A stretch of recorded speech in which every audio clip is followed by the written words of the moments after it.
Hey guys, this is the first video of chapter 14 in 1212. Normally this is the beginning of the test 2 material, unless the schedule has changed for some reason. So this chapter is about the rate of reactions, or the topic is called chemical kinetics. So in chapter 11 and 13, we did talk a good bit about phase diagrams.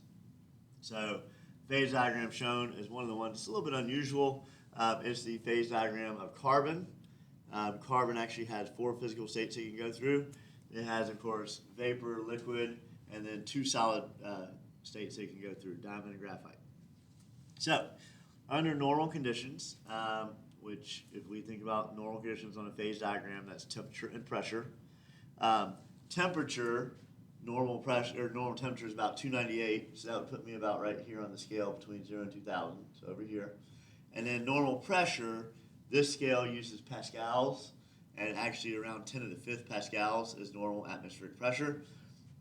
So again, that puts me down here somewhere.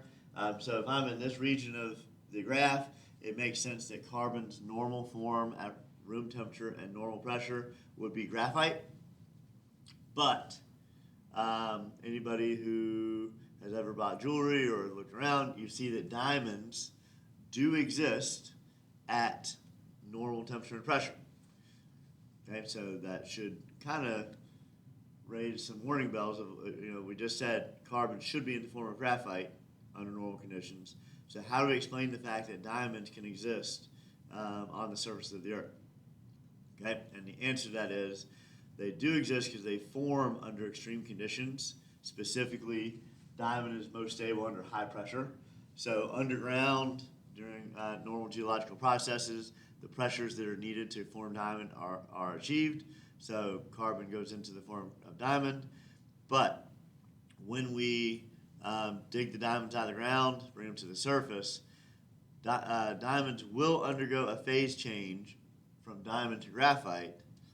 But just because we say something will happen doesn't tell us anything about how fast it's going to happen.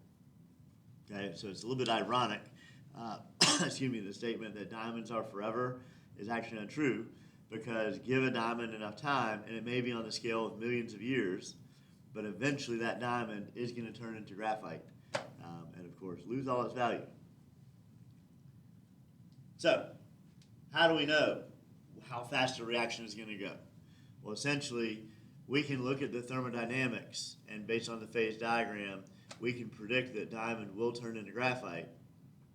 But there's a whole other section of chemistry that we haven't touched yet called kinetics that we have to look at to understand, okay, why do some spontaneous reactions happen immediately or in a very short time period, whereas there are other spontaneous reactions that happen extremely slowly over days, years, or even millions of years.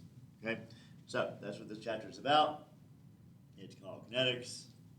So, first of all, we have to kind of just go back to basics a little bit to talk about when we do a reaction. We start out we have a container that we're going to do a reaction in. When we put the reactants in, the reactants are going to be consumed or used up as the reaction progresses, meaning we start out with a lot of reactant molecules present in the container. Over time, the number of reactant molecules is going to decrease as they get converted into products. The product concentrations are typically going to start very low or even at 0, because we don't have any products before the reaction starts. And then over time, we'll make more and more of them, so their concentrations will increase. So how do we express how quickly these things happen? How fast do we use up the reactants? How fast do we make the products?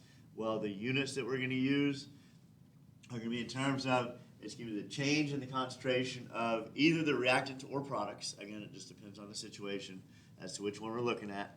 But it's going to be the change in the concentration of my molecules divided by the time that has elapsed. Okay, now what will that actually look like? First of all, in case you haven't seen it up till now, when we use brackets around the molecule, brackets typically indicate concentration. Most commonly, it indicates molarity.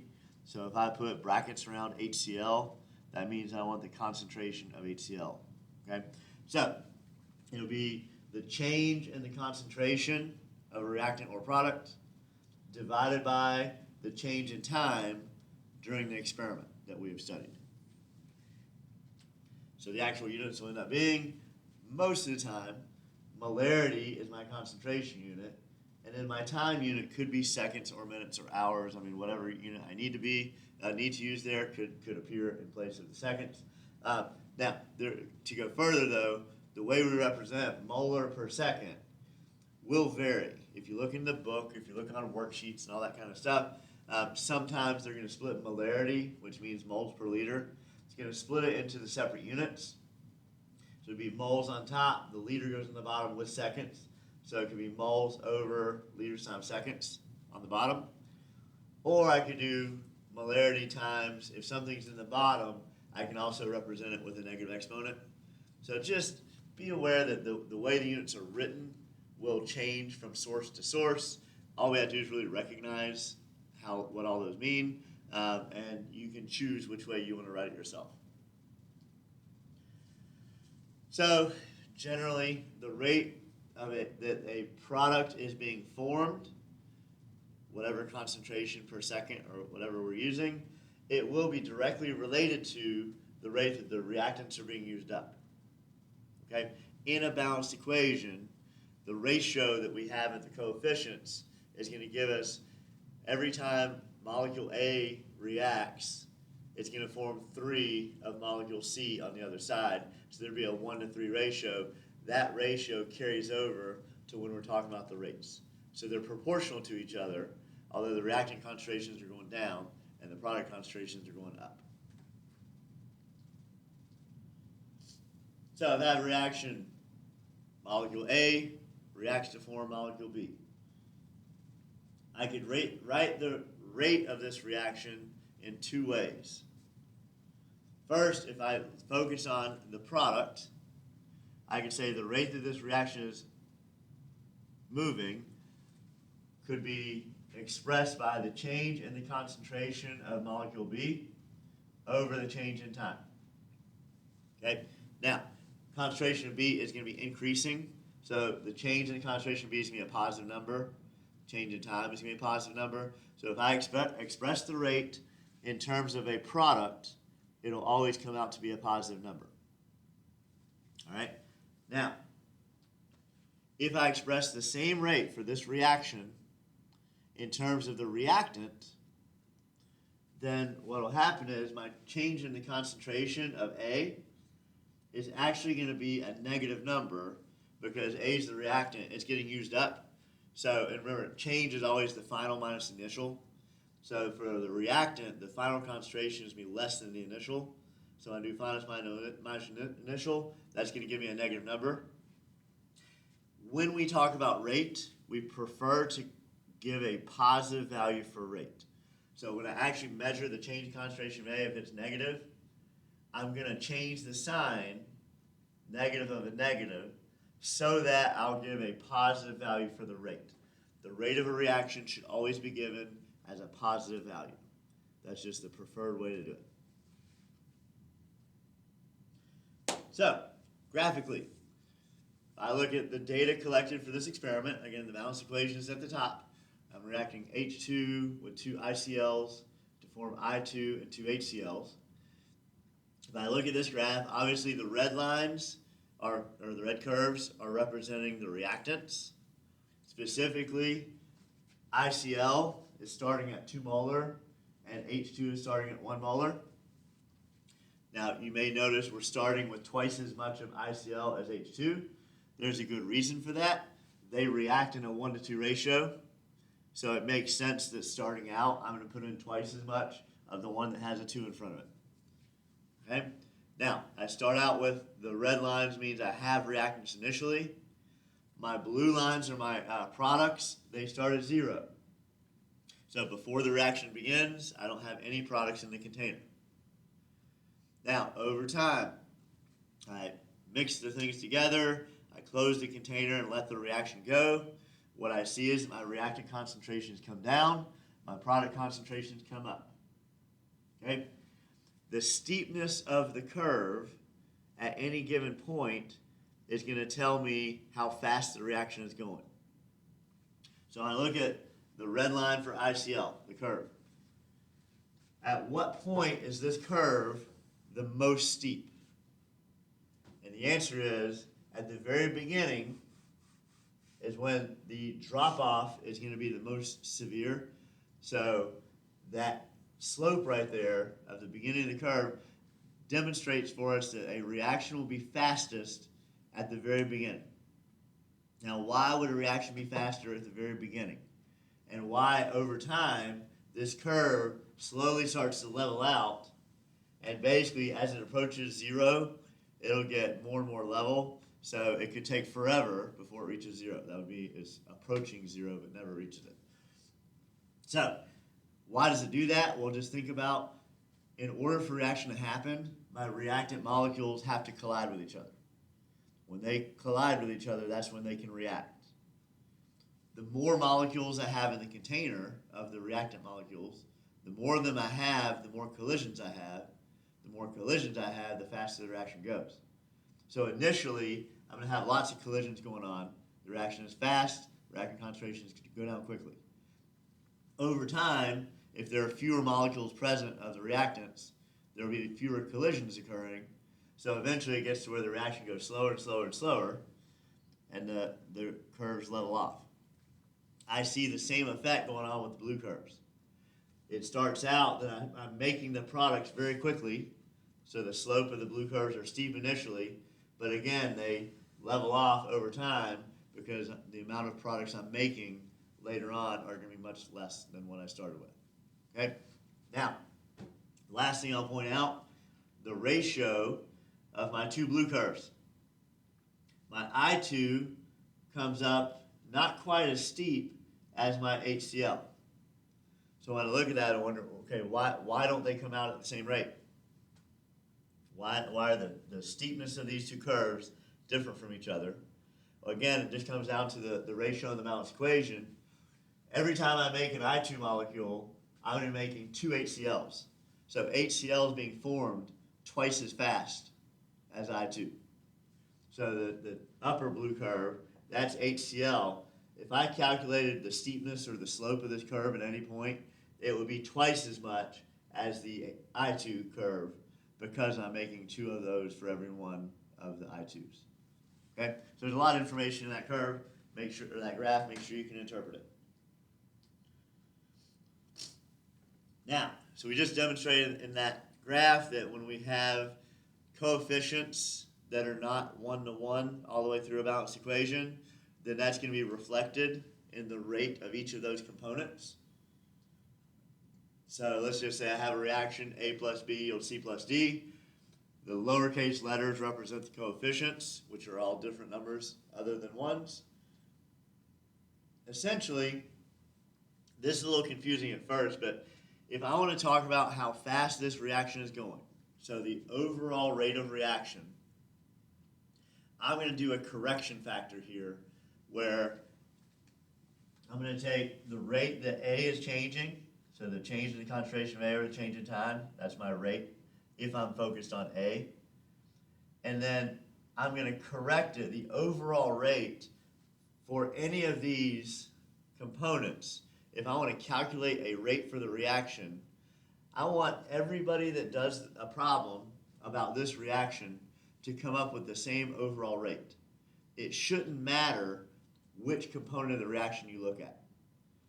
Okay, so let's say this is like 2A plus 3B. If I calculate the rate that A is changing and the rate that B is changing, they won't be the same if their coefficients are different. Okay, so if I ask you what rate A is changing and what B is changing, that's okay to give me different numbers. But if I ask what's the overall rate of the reaction, like how fast is the reaction going, I can't have two students look at different compounds and give me different answers. So we have to correct it so that if I ask for the overall rate, everybody gives the same answer. Okay? Now what we're going to do, basically the concentration of A over time, get that rate, I'm going to divide it by the coefficient of A. Also, since this would be a negative number, I'm also going to change the sign to make it a positive number. So the overall rate is always going to be a positive number, and it's going to be the rate of any component divided by its coefficient, and that's just a way of normalizing each of the components so that they all give us the same value. Okay? The only molecule that would actually have the rate that that molecule is changing to be equal to the overall rate would be a molecule that has a 1 in front of it. If a molecule has a 1 in front of it, then its rate will be the same as the overall rate. Again, we'll demonstrate that in just a minute. So I have a reaction, nitrogen plus hydrogen yield ammonia. The balance equation is 132. So somehow we measure in a lab, and this is something that we can do, we can measure how quickly the ammonia concentration is changing. Okay, so the rate that NH3 is changing is 0.024 molar ammonia per second. Based on that, could we calculate how fast the hydrogen is changing? So I know how fast this one's changing. Can we determine how fast this one's changing? And the answer is yes, we can. All we have to do, take the number we were given, and I'm just going to use the ratio from the balance equation, 3 H2s to 2 NH3s. I'm going to set up a conversion. I'm getting rid of ammonia, so I put that in the bottom. But basically, 0.024 times 3 over 2, the answer would be 0.036. Be 0.036 molar hydrogen per second. That's how quickly the hydrogen is disappearing.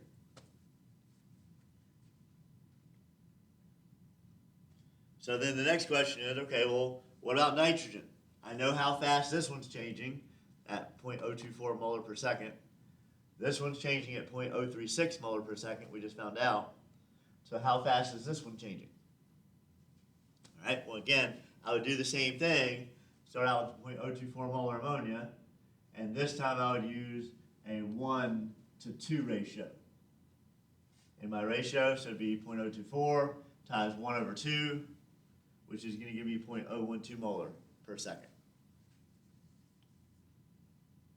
Okay, so now I know how fast each component of the reaction is changing. So finally, if I ask you for any component, each answer can be different.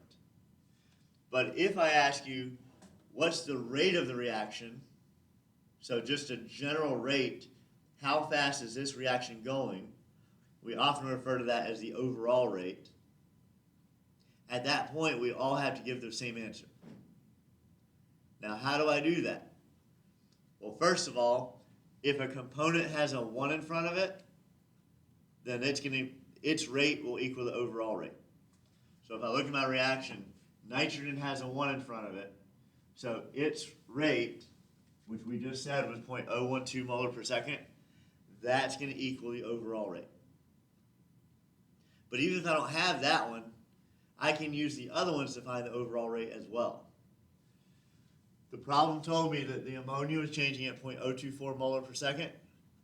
If you remember the previous slide,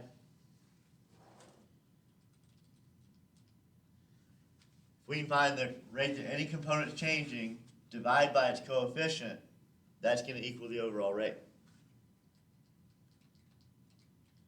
So on this one, if I do ammonia is 0.024, divide by 2, that's going to give me 0.012 molar per second. So again, I can find the overall rate from any component. Just find the rate that one thing's changing, and then divide by its coefficient, and then if I do that for each of them, I should get the same answer every time. So this one's 0.024 divided by 2. This one will be 0.036 divided by 3. And this one is 0.012 divided by 1. And as I said, anything that has the 1 in front, it's going to equal the overall rate already. All right, that's a good place to cut off the video. We'll pick it up on the next slide.